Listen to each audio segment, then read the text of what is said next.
Hello second year, देखो next है आपका test of convergent of a series this -1 की power n n p sine n n alpha. ठीक है, ये है। कैसे करेंगे इसको वो देखो कि एक बात बताओ। फॉर एग्जांपल मैं ले लूँ माइनस, देखो ये है मेरे पास, तो इसको मैं ले लूँ summation n equal to 1 to infinity a n into b N.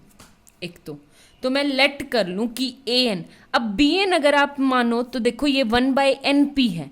n सीधा सा कुछ नहीं, देखो n आपका छोटा होता है n+1 से, और n की पावर भी छोटी होती है n+1 से।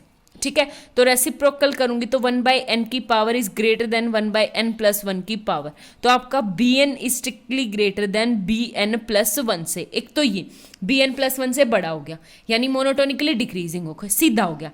यहाँ से मोनोटोनिकली डिक्रीजिंग, मुझे bn का पता नहीं कि अगर मैं दिखाऊं कि मोनोटोनिकली डिक्रीजिंग है या नहीं है, अगर आप बोलो कि इसको bn मान सकते, नहीं मान सकते। ठीक है, तो मैं क्या मान के चलूँ और लिमिट लगाऊं इसके ऊपर, limit n tends to infinity 1/n की पावर p, और p आपका 0 से बड़ा है तो ऑटोमेटिकली 1/इन्फिनिटी इक्वल टू 0 आएगा। आगे बात समझ में। ड्रिचले टेस्ट आपको कुछ याद आया? तो ड्रिचले टेस्ट क्या कहता है कि अगर bn मेरी मोनोटोनिकली डिक्रीजिंग है और उसकी लिमिट इक्वल टू 0 आती है तो हमारा क्या होता है, कन्वर्जेंट। लेकिन एक कंडीशन है कि an आपकी क्या होनी चाहिए, बाउंडेड होनी चाहिए, समेशन an। तो मैं समेशन an किसको मान लूँ, summation an n equal to 1 to infinity मान लो, किसको, -1 की power n sine n alpha को। ठीक है, इसको मान लिया मैंने n अल्फा को। अब एक बात बताओ, यहां से मेरे पास क्या आ गया, ए एन इक्वल टू -1 की power n sine n alpha. ठीक है, एक तो ये, और -1 आएगा, -1 की पावर n। तो एक बात बताओ, जब मेरे पास यहां से पाई से आगे होगा, यानी पाई प्लस होगा n पाई, देखो यहां पे ये होगा, एक हिंट दूं आपको। फॉर एग्जाम्पल पाई प्लस होगा तो साइन नेगेटिव, यानी आपके पास हो गया कि पाई 1 पाई से, फिर साइड 2 पाई n2 होगा तो प्लस, फिर 3 पाई होगा तो फिर 5 पाई 4 पाई 5 पाई फिर नेगेटिव है। तो ये क्या आ जाएगा मेरे, sine n pi plus n alpha. ठीक है, तो n पाई के अकॉर्डिंग चेंज होता है। जब मेरा n1 होगा तो -1 आ जाएगा, n2 होगा तो प्लस का 1 आ जाएगा, और -1 की पावर भी उसी अकॉर्डिंग आती रहेगी। आगे बात समझ में। तो ये क्या आ गया, sine n common pi plus alpha. ठीक है, तो ये आ गई मेरे ए एन की बात। अब मेरा एस एन क्या है, मुझे इसको बाउंडेड दिखाना है, यानी एस एन क्या है, a1 plus a2 plus a3 plus up to कहाँ तक, an तक होगा। तो a1 क्या है आपका, sine pi plus alpha, a2 क्या है, sine 2 pi plus alpha, plus up to कहाँ तक, sine n pi plus alpha. ठीक है, और इसका फॉर्मूला आप लोगों को शायद याद होगा। तो इसका फॉर्मूला क्या होता है, sine first angle plus last angle by 2, यानी pi plus alpha plus n pi plus alpha n pi by 2। फिर साइन आपके पास n लास्ट वाला, यानी n pi plus alpha by 2, यानी लास्ट एंगल बाय 2, और नीचे क्या आता है, साइन, और ये मेरे पास क्या आ जाएगा, पाई प्लस अल्फा बाय 2, यानी फर्स्ट एंगल का हाफ। आगे बात समझ में। First angle plus last angle का हाफ, फिर फर्स्ट लास्ट वाले एंगल का हाफ, फिर अपोन में, और कोस का हो तो सिर्फ ये कोस का आएगा, ये साइन का, ये फॉर्मूला है। ठीक है, अब मैंने किया मोड एस एन किया। तो एक बात बताओ, ऊपर का तो सीधा डायरेक्ट क्या हो जाएगा आपके पास, लेस देन इक्वल टू 1। तो ये देखो ऊपर का तो, यानी ये क्या आ जाएगा आपके पास, S N is strictly less than, यानी ये फंक्शन भी आपका साइन थीटा लेस देन 1 होता है, ये भी, ये क्या आ जाएगा, less than 1 upon sine mod pi by 2 plus alpha by 2। ठीक है, आगे बात समझ में। मैंने नीचे का क्यों नहीं लिया वो रीजन बताती हूँ आपको। इक्वल टू ये क्या है, पाई बाय 2 प्लस अल्फा बाय क्या होता है, कोस अल्फा बाय 2। ठीक है, आगे बात समझ में, मोड कोस अल्फा बाय 2, ये वाली वैल्यू आ गई।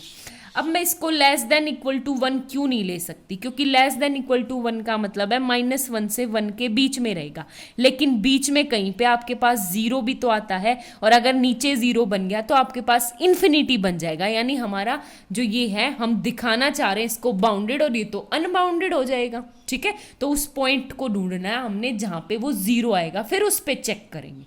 ठीक है, तो एक बात बताओ, 1/cos α/2, एक सीधी सी बात बताओ, यानी मेरे पास 2 केस अराइज होंगे यहाँ से। फर्स्ट यानी पहला केस कि आपका जो मोड है वो cos α/2 इक्वल टू 0 हो या नेगेटिव, तो मैं सबसे पहले लूँ नॉट इक्वल टू 0, 0 नहीं है। अब एक बात बताओ, cos 0 कहाँ पे आता है, यानी cos α/2 is not equal to cos, यानी मेरा आता है ओड, यानी पाई, उस पे क्या नाम है, π/2 पे, 3π/2 पे, 5π/2 पे, 7π/2 पे, तो यानी 2n + 1π/2, लेकिन n हम यूज कर चुके तो हमें कोई नया नंबर यूज करना पड़ेगा। फॉर एग्जाम्पल लिख दूं मैं 2k + 1 π/2 पे। ठीक है, ये 0 नहीं होता, तो आपका मतलब क्या आ गया कि अल्फा क्या है, देखो कोस से कोस, 2 से कुट, alpha is not equal to 2k + 1 पाई।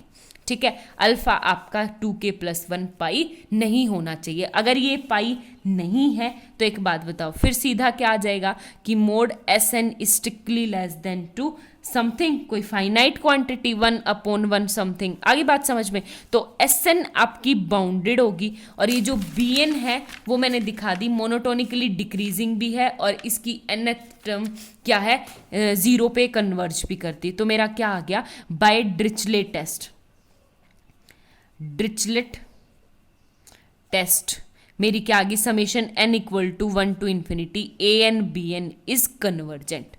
क्या आ गई, an bn इज कन्वर्जेंट। आगे बात समझ में, ये तो एक केस जब अल्फा की वैल्यू 2k + 1 पाई नहीं होनी चाहिए। अब मैं सेकंड केस पढ़ती हूँ कि when alpha equal to 2k + 1 pi, जब अल्फा की वैल्यू ये है। हो गया क्लियर। अब कुछ नहीं, मैं सीधा जहां से शुरुआत की थी ना मैंने वहां पे जाती हूँ, summation n equal to 1 to infinity -1 की पावर n/n की power p sine n, alpha की जगह क्या पुट कर दूं, 2k + 1 पाई। ठीक है, आगे बात समझ में। तो एक बात बताओ, ये क्या है आपके पास, ओड नंबर n, ये पूरा इंटीजर है। देखो 2k + 1 भी इंटीजर, n भी नेचुरल नंबर, तो इन दोनों का प्रोडक्ट भी क्या आ जाएगा आपके पास, इंटीजर। और सीधी सी बात, आपके पास n पाई कितना होता है, 0, तो ये इक्वल 0 आ गया। इन्फिनिटी तो बनी नहीं, फाइनाइट क्वांटिटी आ गई ना, तो इसका मतलब ये क्या आ जाएगा आपका, कन्वर्जेंट होगा या बाय डिरिचलेट टेस्ट, यानी समेशन an यहाँ पे क्या बनेगा, 0। ठीक है, यानी सम पे कोई फर्क नहीं पड़ेगा क्योंकि वो 0 दे रहा है इस वैल्यू पे। हमें सिर्फ ये पॉइंट फाइंड आउट करना था जिस पे हमारी इसकी वैल्यू क्या आ रही है, 0। आई थिंक आप समझ गए होंगे। मुझे एक हिंट देना है आपको क्वेश्चन एग्जाम्पल नंबर 5 का, वो प्लीज आप खुद करना। तो देखो आपके पास समेशन 5 है, n equal to 1 to infinity n factorial by 2/2n और कोस n थीटा। ठीक है, आगे बात समझ में। अब एक बात बताओ, हमने अभी प्रूव किया था कि कोस n थीटा को तो मैं बाय फॉर्मूले से दिखा सकती हूँ, बिल्कुल जैसे मैंने अब करवाया था ये वाला सीन, लेकिन इसको मैं bn, क्योंकि इसको मैं bn नहीं मान सकती। bn क्यों नहीं मान सकती, क्योंकि मैं इसको मोनोटोनिकली डिक्रीजिंग नहीं दिखा सकती। आई बात समझ में, मैं इसको मोनोटोनिकली डिक्रीजिंग नहीं दिखा सकती। अगर मैं इसको मोनोटोनिकली डिक्रीजिंग नहीं दिखा सकती तो मेरे पास क्या आ गया कि मैं इसको bn तो मान नहीं सकती, क्योंकि अगर मैंने इसको bn मान लिया तो ना तो मैं इसको मोनोटोनिकली ना एबल टेस्ट लगा सकती ना डिरिचलेट टेस्ट लगा सकती, तो मुझे bn मजबूरी में इसे मानना पड़ेगा। तो आपका देखो an क्या आ गया, कोस n थीटा, तो इसका बिल्कुल सिंपल वही Sn equal to cos theta plus cos 2 theta plus up to कहाँ तक, कोस n थीटा। तो फॉर्मूला हो जाएगा मोड Sn इक्वल टू क्या, mod cos theta plus n theta by 2, एक तो, और फिर मोड इनटू, क्योंकि मोड मैंने साथ साथ लगा दिया, मैं फॉर्मूला आपको पहले ही बता, n थीटा बाई 2 और नीचे फर्स्ट यानी साइन थीटा बाई 2, ठीक है। Cos first angle plus last angle का हाफ, लास्ट एंगल का हाफ डिवाइड में फर्स्ट एंगल का हाफ, ठीक है। तो ये क्या आ जाएगा, strictly less than equal to 1 upon sine theta by 2। और एक बात बताओ, फिर से वही केस अराइज की, सबसे पहले फर्स्ट केस कि आपके पास मोड साइन थीटा बाय 2 कहीं जीरो तो नहीं है, जीरो नहीं हो तो ये जीरो कब होता है कि साइन थीटा बाई 2 जीरो कब होता है, साइन n पाई पे, लेकिन n मैं कहीं यूज कर चुकी तो मुझे क्या करना पड़ेगा, k पाई पे, k पाई पे, ठीक है। तो अब साइन से साइन कटेगा तो थीटा इक्वल टू 2 ऊपर चला जाएगा 2k पाई पे, ठीक है। तो थीटा आपका 2k पाई नहीं है, तो उसके लिए ये। अब एक बात बताओ, bn की बात करते हैं, bn क्या है मेरे पास, n फैक्टोरियल का whole square upon 2n by ये है मेरे पास, ठीक है। अब मेरे पास इसको मैं मोनोटोनिकली डिक्रीजिंग कैसे दिखाऊं, इसको मैं मतलब ड्रिचले टेस्ट दिखाने के लिए भी, ये तो मेरे पास बाउंडेड आ गया, आधा काम हो चुका है। तो ड्रिचले कह रहा है कि मेरे पास दो कंडीशन होनी चाहिए कि bn आपका बड़ा होना चाहिए bn+1 से, तो ये मुझे 2 शो करना है, ठीक है। एक मेरे पास कि limit n tends to infinity, मैं bn के ऊपर लगाऊं तो क्या आनी चाहिए, जीरो आनी चाहिए, ये करना है। तो एक समझ नहीं आ रहा कैसे करें, सीधा सा तरीका एक पता है क्या करें, किसको एक बार सीरीज मान के चलूं। हमारे पास एक थ्योरम थी कि अगर मेरी सीरीज कन्वर्जेंट है तो उसकी सीक्वेंस की जो लिमिट होगी वो हमेशा जीरो पे टेंड करेगी, ठीक है।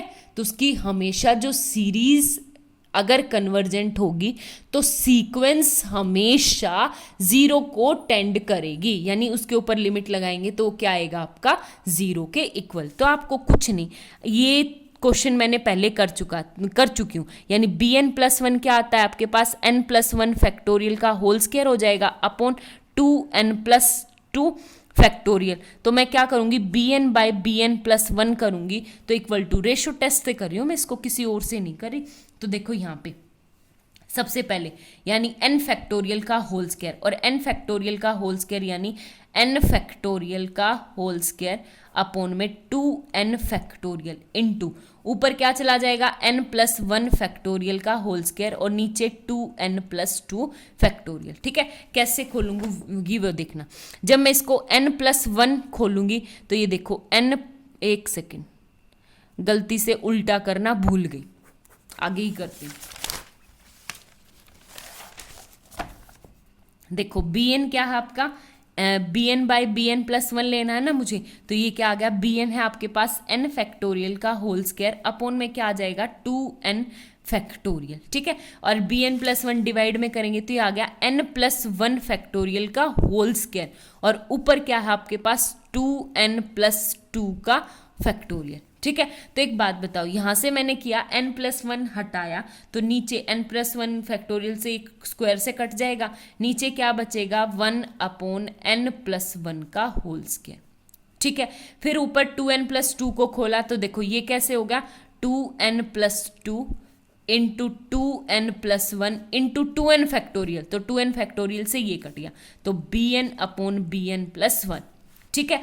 तो एक काम करूंगी, ऊपर से भी n कॉमन ले लूं, नीचे से भी n कॉमन ले लूं, तो मेरे पास क्या बचेगा यहाँ पे कि मैं कॉमन लूंगी तो यहां से देखो b limit n tends to infinity bn by bn+1 equal to, मैंने यहां से ऊपर से भी 2n लिया, यहां से भी, तो ये आ गया 4n² और अंदर क्या बचेगा 1+1/n, और यहाँ पे 1+1/2n डिवाइड में यहाँ पे क्या आ गया, n से कट जाएगा तो ये n² से कट गया तो 1+1/n का होल स्क्वायर, और limit n tends to infinity, n² से n² कट गया। अब limit n tends to infinity लगाऊंगी, देखो 0 0 0, तो यहाँ पे क्या बचेगा इक्वल टू 4, और 4 क्या है आपका 1 से बड़ा है, अगर 1 से बड़ा है तो इसका मतलब bn सीरीज यानी सीरीज bn इज कन्वर्जेंट। और ये थ्योरम मैं 4th चैप्टर में कर चुकी कि अगर सीरीज कन्वर्जेंट है तो अगर मैं उसके ऊपर लिमिट लगाऊंगी n टेंस टू इन्फिनिटी, वो क्या आएगी 0 पे आएगी, ठीक है। तो एक काम तो मेरा हो गया, दूसरा काम क्या करना है एक बात बताओ, यहीं से मैं बात लेती हूँ, यहीं से देखती हूँ कि जो B N by B N plus one है, लिमिट मैंने इन्फिनिटी की तरफ जाती रहूंगी, तो वो क्या है, स्ट्रिक्टली ग्रेटर देन है वन से। आ गया ना, ग्रेटर देन वन से, ग्रेटर देन वन से है तो ये क्या आ जाएगा, B N is strictly greater than B N plus one से for all N belongs to natural number. और नेचुरल नंबर कहाँ है, इन्फिनिटी की तरफ जा रहे हैं, यानी ये यहाँ से क्या आ गया कि मोनोटोनिकली डिक्रीजिंग आ गया। अगर ये देखो दोनों काम हो गए, फर्स्ट जीरो पे, सेकंड मोनोटोनिकली डिक्रीजिंग, तो बाय डिरिचलेट टेस्ट मेरा क्या आ जाएगा कि कन्वर्जेंट हो जाएगा। ठीक है, इस वाले केस में आगे बात समझ में। फिर मैं नेगेटिव वाला सेकंड वाला केस पढ़ती हूँ। सेकंड वाले केस की बात है, मतलब क्या आ गया सेकंड वाला केस। सेकंड केस क्या कह रहा था कि अगर आपका जो थीटा है वो क्या हो जाए, 2k पाई हो जाए। ठीक है, 2k पाई, तो मैं बिल्कुल स्टार्टिंग में जाऊंगी तो summation n equal to 1 to infinity n factorial का होल स्क्वायर अपॉन में 2n factorial into cos n theta. अरे एक बात बताओ, कोस के अंदर 2k पाई रखेंगे तो 2k पाई इवन नंबर, और इवन नंबर पे हमेशा जो कोस है इवन पाई पे हमेशा +1 वैल्यू देता है, यानी ये किसके इक्वल आ जाएगा, इसके इक्वल। तो equal to summation n equal to 1 to infinity n factorial का whole square upon 2n factorial. और इसको मैं अभी यहाँ पे कन्वर्जेंट प्रूव करके आई हूँ। ठीक है, तो ये क्या है, by first case bn is convergent, क्योंकि ये क्या है, by ratio test greater than equal to 4 और ग्रेटर देन है 1 से। आगे बात समझ में, तो ये आ गया मेरे पास। ये क्वेश्चन बहुत इंपॉर्टेंट था, बहुत अच्छा क्वेश्चन था। Thank you.